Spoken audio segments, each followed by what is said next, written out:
চলো আজ রান্না করি দেশি মাগুর। দেশি মাগুর পাওয়ার আমাকে এখানে বহুত মুশকিল, অনেক দিন পরে দেশি মাগুরটা পাওয়া গেছে। তো সেই মাগুর মাছটার রেসিপিটা তোমাদের সাথে শেয়ার করি।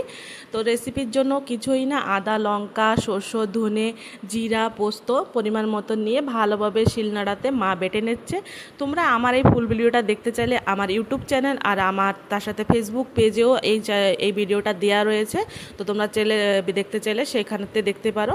তো মশলাগুলো বাটা হয়ে গেছে, হয়ে যাওয়ার পরে কাঁচা মাছটা এটা রান্না হবে, মানে মাগুর মাছটা ভেজে নেবো না, কাঁচা অবস্থায় রান্না করব। তো মশলাগুলো দিয়ে তার ভিতরে লঙ্কা হলদি আর লবণ আর সরষের তেল দিয়ে ভালোভাবে মেখে জল দিয়ে দেবো। এটা সরষের তেলে রান্না করলেই এই তরকারিটা অনেক টেস্টি হয়।